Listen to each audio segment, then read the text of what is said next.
But the point is, Rabotai, is that many people that go to shul these days, they don't learn the truth. They learn something that's soothing. They learn a reward system. They learn a Torah that tells them that you're supposed to do the mitzvot because you're going to get something good. When? Now. The guy tells you, no, you should keep Shabbat because it's going to give you parnasah. You should keep tarat mishpacha because that's going to make your marriage good. You should give tzedakah so Hashem can pay you 100 times more. One young guy came to me, he says, listen, I'm in serious debt. I said, for who? To who? He says, to the kollel over there. I said, you're in debt to a kollel? That's unusual. He says, why are you in debt to a kollel? He said, oh, last year they had this party, they invited me, and I was doing okay financially. And I said, listen, I want to donate a few dollars. Well, so the rabbi says, so how much you want to donate? I said, I don't know. I mean, do you have anything specific I should donate? Because how much do you want 100 times of? He says, $100,000. He goes, you want 100 times $100,000? He goes, so donate $100,000. He says, well, I don't have $100,000. He goes, yeah, but if you donate $100,000 and you commit to giving the $100,000, Hashem's going to give you 100 times that. He signed a paper. He says, I'm going to donate $100,000 to this kollel. You know what he has right now? Debt of $100,000. Because he couldn't pay it. But he feels bad about himself. And it distanced him from the Torah. Why? Because now he's embarrassed to go to that kollel. Why? Because he feels like, oh, I only paid a part of the balance because I didn't really have the money. Hashem really didn't give me the 100 times the $100,000. I only got 3,000, not 100,000. I'm missing 97 times 100. This rewards in this world based teachings is a disaster. It's a disaster because it's only a matter of time before it fails. Now, where do we know this is a failure from the beginning? We have our Chachamim. The Rishon LeZion, Rav Ovadiah's son, Rav Yitzchak Yosef, has Yalkut Yosef. Yalkut Yosef was originally started by Rav Ovadiah, alav Shalom, and then was completed by his son, the current Rishon LeZion. Now, in the section about Kibud Avaim, laws of honoring father and mother, he has an essay, a Musar essay, where he talks about teaching, learning, doing mitzvot. And he says, does a person need to know the reasons behind doing the mitzvot?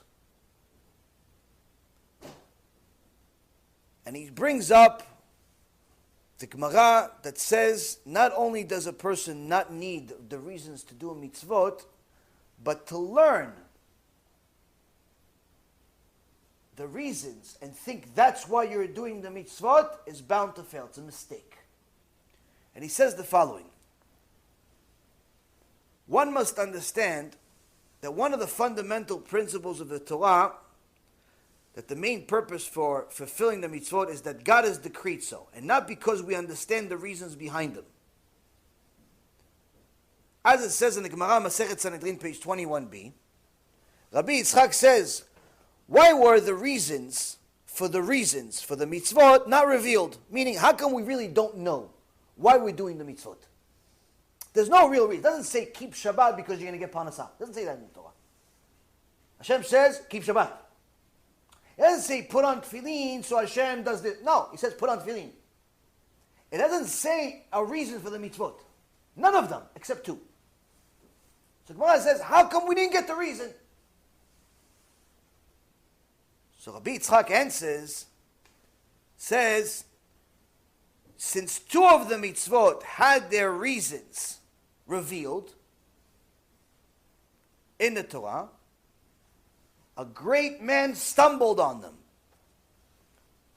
What is this great man?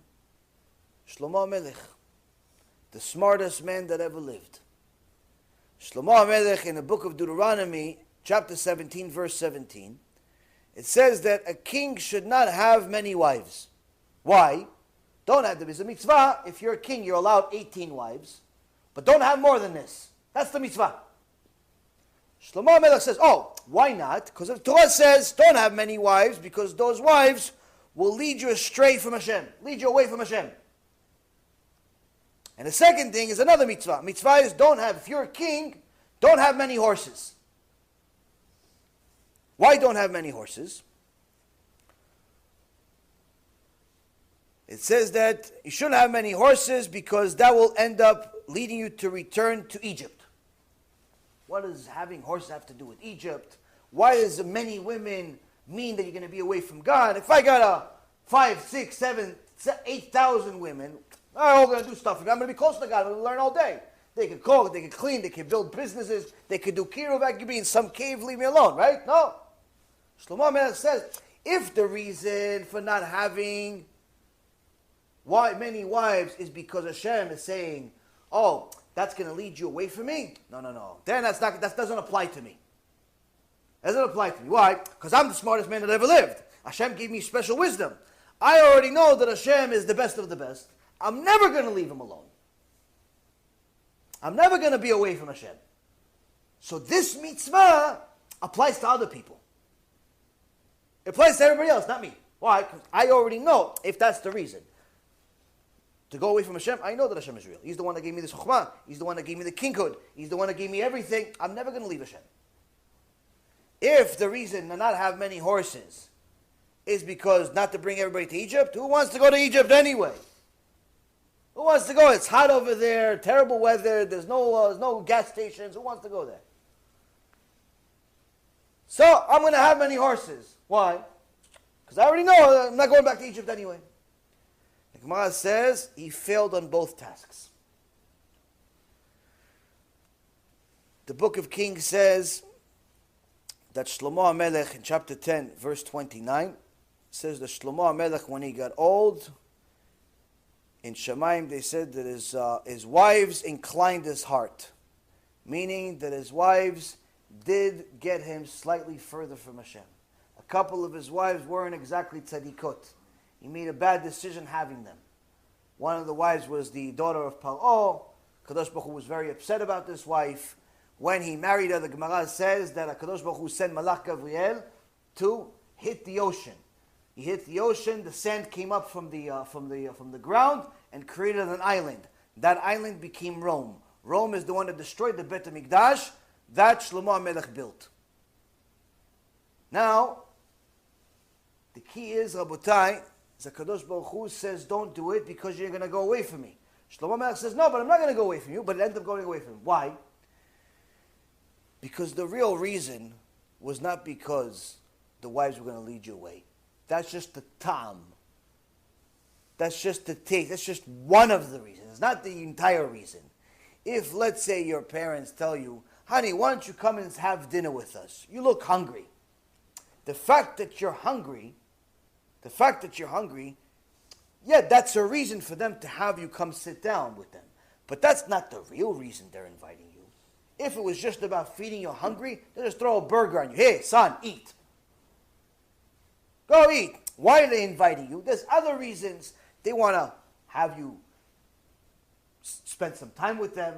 They want to see what you're thinking, where you're heading, what's going on with your life, get a little closer to you, figure out what's going on, see if you're in trouble, see if you need any help, develop a relationship with you. There's much more to this dinner than just feeding you. If it was just feeding you, just throw a piece of meat at you. Hey, son, go, like an animal. The point is, sit down with us so we can spend some time together. There's more reasons to it. Maybe they want to tell you something. Point is, Rabotai, when HaKadosh Baruch Hu gave us the reasons for these two mitzvot, that wasn't the real reason. And that was the mistake of the smartest man that ever lived. That we are not even monkeys next to him.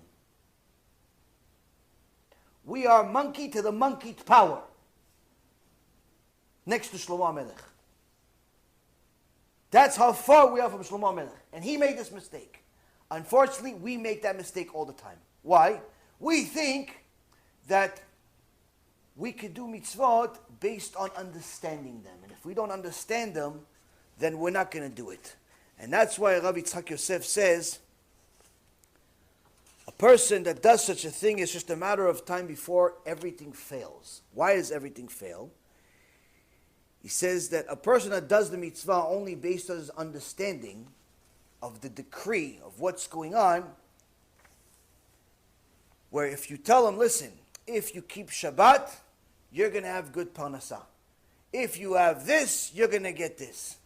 Rabbi Yitzchak Yosef says over here, he says, one day, that person is going to say, you know what? What? If I'm going to get Shabbat, I'm going to get parnasah. You know what? I don't want parnasah. I have enough. What? If I'm going to do this, I'm going to find a zivug. You know what? I'm happy single. I'm happy single. I don't want to be married. You take the reward. One time I told a young kid, I went to Knesset, but I saw one young kid, I told him, listen, I'm having a shiur at Sunny Isles. You should come. At Ventura, you should come. You know, some of the kids get $15 for the shiur. He goes, no, Rabbi, you know what? Give my $15 to somebody else. It's okay. Give my 50. It's already his. Give my $15 to somebody else. It's okay. I don't need the money. Like he thinks to come to the shiur for the money. That was my mistake, though. It wasn't his mistake. He's used to it. He's used to everybody trying to buy him with reward. That's the problem. If you teach a rewards-based Judaism, it's bound to fail. Because at some point, someone's going to tell you, you know what? Take your reward and go back to where you came from. I don't want the reward. You think it's a reward? I don't. Or I don't want it, or it's not worth it for me. And that's the mistake. When we think that the only reason why we're doing the mitzvot is in order to get a reward, it's only a matter of time before it fails. One of the reasons is because there's always going to be somebody that says, I don't want the reward. The other reason is, sometimes the reward doesn't happen. You tell a guy, listen, you keep Shabbat, you're going to get money. The guy declares bankruptcy a year later. Why? Because Hashem's timing is different than your timing. He expected to make money the next year. Hashem says, no, if he keeps Shabbat for 10 years straight, and he gives Maaser, and he learns Torah, and he does all these different things, I'm going to make him filthy rich. So much money, he's going to walk on money. But no, he wanted it in a year. He wanted it in 9.5 years. He wanted it in 9.9 years. Hashem says, no, 10 years, 11 years, 15 years, or never. He doesn't want to give it to you. Why? Because he knows if he gives you money, he's going to ruin you. So when you sell people Judaism, you're selling a different religion. Judaism is not about a reward. The Rambam writes, anyone that thinks that whatever they get that's good in this world is really their reward is a fool. All it is, whatever good you got, is for whatever mitzvah that you did, Hashem is giving you the ability to make another mitzvah now. You gave tzedakah, you gave $100, Hashem's going to give you more money. Not because the $1,000 that you got after you gave the 100 is really the reward for the 100. No, it's that since you gave 100, Hashem says, oh, you gave 100, you like to give, I'll give you 1,000. Why? So now you can give 1,000. Now you gave 1,000, Hashem's going to give you 10,000. Why? So you give 10,000. Or whatever it is, but more. Why? That's the point. Mitzvah goreret mitzvah. So what about the reward for all these mitzvot that we're doing here? The Rambam says there's not enough good in the entire world to pay you the reward that you will get in Olam Haba for the smallest mitzvah you've ever done. Meaning the eventual reward that you will get is enormous. There's not enough good in this world to give you that here. Whatever you're getting here is just to enable you to do more good. So to sell people a rewards-based system where you're thinking you're going to get money here and that's your reward, it's bound to fail. You may not want it. It may not be worth it to you in your own mind. You may be simply just don't care for it. Or perhaps you don't get it. Why? Hashem says no, or Hashem has different timing than you. Hashem wants you to do something for 5, 10, 15 years before He rewards you. You want it in 5, 10, 15 minutes. Hashem doesn't work for you. He doesn't dance to your music. When you tell people that's how it's going to happen, you do this, you get this, guess what? Bad things happen. When Shlomo HaMelech, Kodesh Kodashim Shlomo HaMelech, Shlomo HaMelech says, no, if the reason why Hashem says don't marry many women is because I'm going to go away from Hashem, no, I'm not going to do it. I'm going to stay close to Hashem. He failed. He says, no. He says, don't have many horses because I'm going to go back to Egypt, send everybody to Egypt. No, I'm never going back to Egypt. You know what happened? He sent a bunch of his people to Egypt. Why? To go buy more horses. Because the best horses apparently were in Egypt. So he did make the mistake. He did send a bunch of people to Egypt. But he didn't think, what, sending the people to Egypt is not a mistake. I'm just buying some horses. No, that's a mistake. That's a mistake. It's also a mistake to teach people that you're going to get rewarded in this world. Yes, there are certain rewards in this world, but anything that you get in this world is in essence to enable you to do more mitzvot. Now,